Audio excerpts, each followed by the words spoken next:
আকাশবাণী আগরতলা। স্থানীয় সংবাদ পড়ছি নন্দিতা রায়। মৎস্য উৎপাদন বৃদ্ধির জন্য কেন্দ্রীয় প্রকল্প ইন্টিগ্রেটেড অ্যাকোয়া পার্কের শিলান্যাস হল আগরতলায়। কৈলাসহরের চণ্ডীপুরে 42,40,00,000 টাকা খরচে এই ইন্টিগ্রেটেড অ্যাকোয়া পার্ক গড়ে তোলা হবে। গতকাল সকালে আগরতলা রবীন্দ্র শতবার্ষিকী ভবনে এক অনুষ্ঠানে বৈদ্যুতিন বোতাম টিপে কেন্দ্রীয় মৎস্য, প্রাণী সম্পদ, ডেয়ারি ও পঞ্চায়েত রাজ মন্ত্রী রাজীব রঞ্জন সিং কৈলাসহরে প্রস্তাবিত ইন্টিগ্রেটেড অ্যাকোয়া পার্কের শিলান্যাস ফলকের আবরণ উন্মোচন করেন। অনুষ্ঠানে কেন্দ্রীয় মন্ত্রী রাজীব রঞ্জন সিং বলেন, দূরদর্শী প্রধানমন্ত্রী নরেন্দ্র মোদীর নির্দেশিত পথে দেশে মৎস্য উৎপাদন বৃদ্ধির উদ্দেশ্যে মোট 11টি স্থানে ইন্টিগ্রেটেড অ্যাকোয়া পার্ক গড়ে তোলা হচ্ছে। এর মধ্যে ত্রিপুরা সহ উত্তর পূর্বাঞ্চলে রয়েছে 4টি। মন্ত্রী রাজীব রঞ্জন সিং বলেন, সিকিমের পর ত্রিপুরায় জৈব চাষ পদ্ধতিতে মাছ চাষের ব্যবস্থা করা হবে। এর জন্য একটি অর্গানিক ক্লাস্টারের অনুমোদন দেবে কেন্দ্র। কেন্দ্রীয় মন্ত্রী বলেন, इस दिशा में ध्यान केंद्रित करिए। इकोसिस्टम और वेस्ट इनलैंड एक्वा कल्चर जो है, जिसमें आपको बायोफ्लैक है, आरएसएस है, केज कल्चर है और इंटीग्रेटेड फार्मिंग को कैसे बढ़ाया जा सके और बढ़ाया जाए, इस पर भी काम करने की जरूरत है। तो आपका फिश प्रोडक्शन बढ़ेगा। आपका अभी चर्चा हुई, कई लोगों ने कहा। অনুষ্ঠানে কেন্দ্রীয় মৎস্য, প্রাণী সম্পদ ও ডেয়ারি রাষ্ট্রমন্ত্রী জর্জ কুরিয়ান বলেন, প্রধানমন্ত্রীর স্বপ্ন 2047 সালের মধ্যে বিকশিত ভারত গঠনে মৎস্য চাষ এক গুরুত্বপূর্ণ ক্ষেত্র।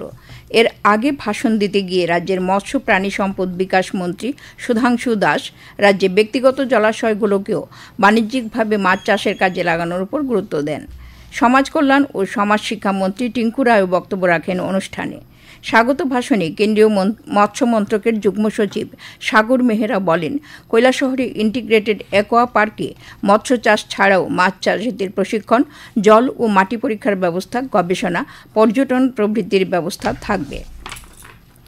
মুখ্যমন্ত্রী অধ্যাপক ডক্টর মানিক সাহা বলেছেন, উন্নয়ন ও কল্যাণকর কাজে সরকারের চিন্তাভাবনা সঠিক বাস্তবায়নের মাধ্যম হচ্ছেন সিভিল সার্ভিস আধিকারিকরা।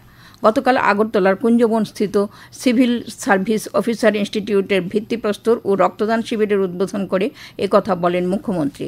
তিনি আরও বলেন, সিভিল সার্ভিস আধিকারিকদের উপর ভিত্তি করে আমরা সাধারণ মানুষের কাছে যাচ্ছি। এটা যত সুদৃঢ় হবে, ততই আগামী দিনে মানুষের কাছে জবাব দিতে আমাদের সুবিধা হবে। আগামী দিনেও এই ধারা বজায় রেখে মানুষের মৌলিক সমস্যা সমাধানের কাজটাকে এগিয়ে নিয়ে যাওয়ার প্রত্যয় ব্যক্ত করেন তিনি। মুখ্যমন্ত্রী বলেন, প্যারামিটারের হিসেবে দেশে বহু বড় রাজ্য থেকে ত্রিপুরা কোনো অংশেই কম নয়। সুযোগ সুবিধা কি প্রয়োজন, সেগুলো জনপ্রতিনিধি হিসাবে আমাদের সরকার, আমরা অনেক জিনিস আমরা চিন্তা ভাবনা করি, কিন্তু আলটিমেটলি সেই কাজটা কে করবে? আপনারাই করবেন, আপনাদের মাধ্যমে সেটা হয়। এবং তার মধ্যেও সবাই 5টা আঙ্গুল সমান হয় না। যখনই কোনো অফিসারদের সম্পর্কে বলে যে মুখ্য অফিসারকে দিলে এই কাজটা উঠাতে পারবে কিনা, তার মধ্যে আমরা খুঁজে নেই যে এই অফিসারকে দিলে এই কাজটা হবে। তো কাজের মাধ্যমেই মানুষের তার পরিচয়, এবং কাউকে অন্তত। অনুষ্ঠানে বক্তব্য রাখেন মুখ্য সচিব জে.কে. সিনহা, স্বাস্থ্য দপ্তরের সচিব কিরণ গিত্তে প্রমুখ। 6 তলা বিশিষ্ট এই সিভিল সার্ভিস ইনস্টিটিউট নির্মাণে ব্যয় হবে 31,15,00,000 টাকা। এতে থাকছে সামাজিক সাংস্কৃতিক আলোচনা সভাগৃহ, থাকবে একাডেমিক বিভিন্ন বিষয় সংক্রান্ত প্রশিক্ষণ সুবিধা, বিনোদনের ব্যবস্থা, জিম সহ ইত্যাদি সুযোগ সুবিধা। 2 বছরের মধ্যে এই কাজ শেষ করার পরিকল্পনা রয়েছে বলে জানিয়েছেন স্বাস্থ্য সচিব। এদিকে রক্তদান শিবিরে মোট 7 জন রক্তদান করেন। ত্রিপুরা, আসাম, মেঘালয়, মিজোরামের স্থলবন্দর দিয়ে বাংলাদেশের কিছু পণ্য সামগ্রী আমদানির ক্ষেত্রে বিধিনিষেধ আরোপ করা হয়েছে। এছাড়া পশ্চিমবঙ্গের চ্যাংরাবান্ধা ও ফুলবাড়ি স্থলবন্দর দিয়েও আমদানির উপর বিধিনিষেধ আরোপ করেছে ভারত সরকারের শিল্প ও বাণিজ্য মন্ত্রক।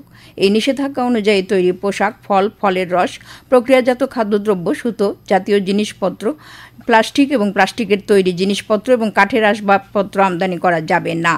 কলকাতা সমুদ্র বন্দর দিয়ে এসব পণ্য আমদানি করা যাবে, তবে বাংলাদেশ থেকে মাছ, এলপিজি, ভোজ্য তেল এবং পাথরের চিপস আমদানি করা যাবে বলে বিজ্ঞপ্তিতে উল্লেখ করা হয়েছে। আজ 19শে মে ভাষা শহীদ দিবস।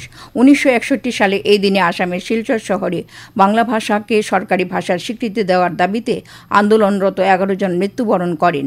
এই দিনটির স্মরণে শিলচরেও আজ নানা অনুষ্ঠানের আয়োজন করা হয়েছে। আগরতলায় মৈত্রী সংসদের উদ্যোগে আজ বিকেলে রবীন্দ্র শতবার্ষিকী ভবনে প্রাঙ্গণে এক শ্রদ্ধাঞ্জলি অনুষ্ঠানের আয়োজন করা হয়েছে। আবহাওয়ার খবর। আজ দুপুর পর্যন্ত আবহাওয়ার পূর্বাভাসে জানানো হয়েছে আকাশ সাধারণত মেঘলা থাকবে। বজ্রবিদ্যুৎ সহ হালকা থেকে মাঝারি ধরনের বৃষ্টিপাতের সম্ভাবনা রয়েছে। সঙ্গে বিক্ষিপ্তভাবে ঘন্টায় 40 থেকে 50 কিলোমিটার বেগে ঝোড়ো হাওয়া বয়ে যেতে পারে। আগরতলায় আজ ভোরে সর্বনিম্ন তাপমাত্রা ছিল 25 ডিগ্রি সেলসিয়াস। দিনের সর্বোচ্চ তাপমাত্রা থাকবে 33 ডিগ্রির কাছাকাছি। স্থানীয় সংবাদ এখনকার মতো শেষ হলো। পরবর্তী স্থানীয় সংবাদ প্রচারিত হবে আজ সন্ধ্যা 7:55।